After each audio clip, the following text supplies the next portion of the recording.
Hi there, I'm Nancy Friedman. I'm your regulatory specialist, and today I'm here with another one of our experts. We're talking about a variety of topics, things that we need to know so that we're ready when we're surveyed either by the state, by CMS, by Joint Commission, things that we need to know so that we just are able to practice the best that we can be, to be well informed.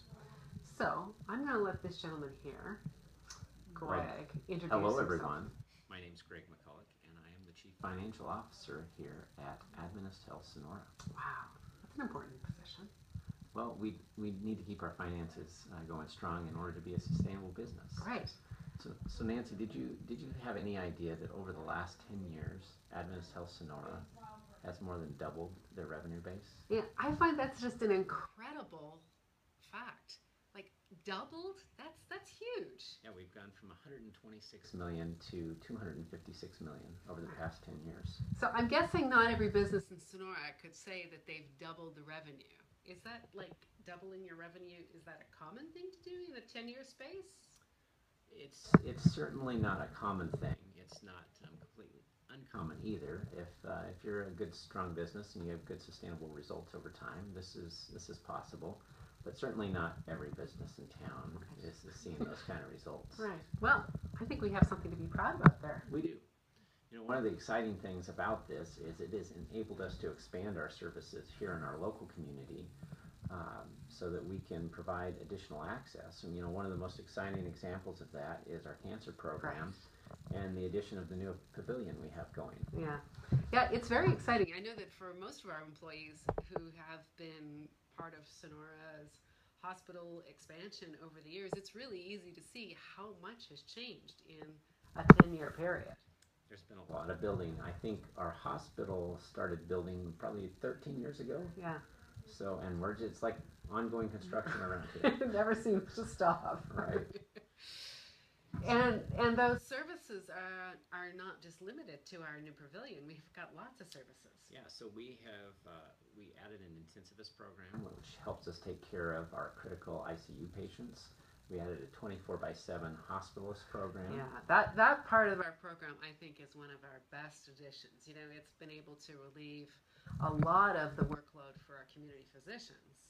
Yes. And change our patient care pretty considerably. Just having the focus of individuals on the inpatient care, right, and not burning out our community physicians who are also seeing clinic patients during the day is a good lifestyle change for doctors. Yeah, and I think it really does impact our patient care pretty significantly. Yeah, that continuity of having, you know, the hospitalist who knows the patient. Right, and we've seen improvement in length of stay.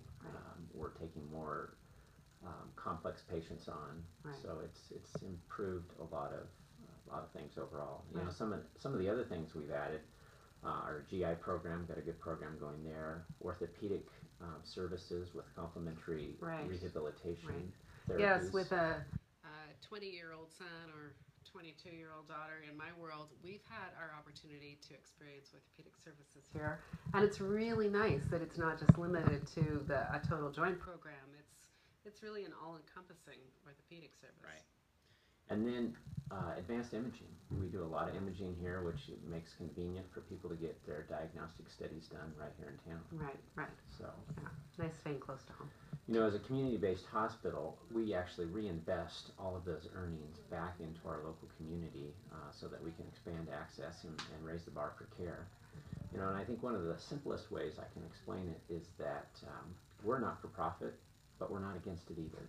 You know, we take those earnings and we reinvest them into our community. Right, and you know that's the not-for-profit simple explanation. It makes it really easy for us to understand.